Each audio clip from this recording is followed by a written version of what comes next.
কুষ্টিয়ায় দিনের পর দিন রাইস মিলের চিমনি থেকে উঠছে কালো ধোঁয়া।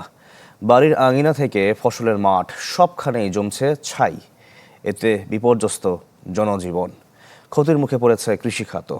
ভুক্তভোগীরা বলছেন, পরিবেশ রক্ষার আইন কি শুধুমাত্র কাগজেই?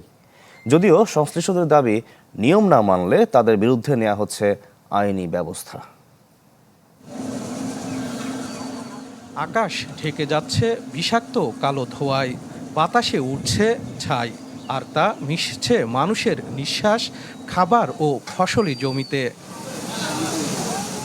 এ দৃশ্য দেশের অন্যতম বৃহৎ চালের মোকাম কুষ্টিয়ার খাজানগর এলাকার।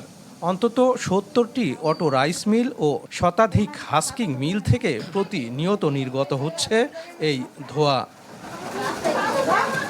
ঘরের আসবাবপত্র থেকে খাবারের থালা সবখানেই জমছে ছাই।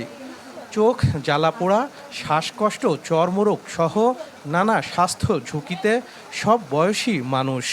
যখন মিল চলে ছাইউরে যে বাড়িতে পড়ে, ওই পানির গ্লাস খালি রাখা যায় না, ওই ভাত খালি রাখা যায় না। পরিবেশের ক্ষতি হইতেছে, আমাদের আপনার হয়েছে অনেক রোগ বালাই হইতেছে, যেমন এখানে অ্যাজমার সমস্যা হয়, শ্বাসকষ্ট হয়। ছাই ও শিল্প বর্জ্যের নেতিবাচক প্রভাব পড়ছে কৃষিতেও।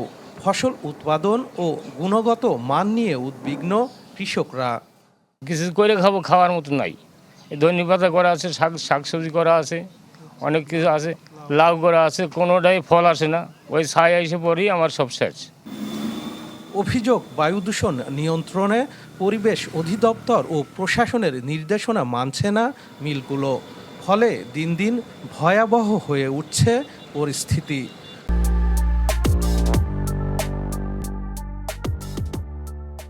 ওই মেলের ছাই কালি এগুলোই আলখুশি উড়ানের যেই ব্যবস্থা আছে, ওটা নিয়ন্ত্রণ করার মতন যন্ত্র আছে, সব কিছু আছে, সেগুলো তারা করে না। সার্বক্ষণিকভাবে সেই সমস্ত মিল মালিকদের এবং অপারেটরদেরকে আমরা পরামর্শ দিচ্ছি যাতে কোনো প্রকারের বায়ু দূষণ, পরিবেশ দূষণ যাতে না হয়। পরিবেশ অধিদপ্তরের দাবি, যারা নিয়ম মানছেন না তাদের বিরুদ্ধে নেওয়া হচ্ছে আইনি ব্যবস্থা। 10 সদস্য বিশিষ্ট কমিটি গঠন করা হয়েছে।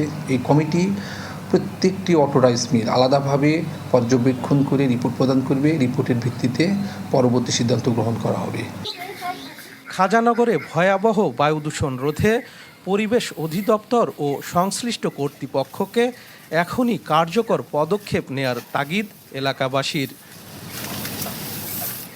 শরীফ বিশ্বাস, চ্যানেল 24, কুষ্টিয়া।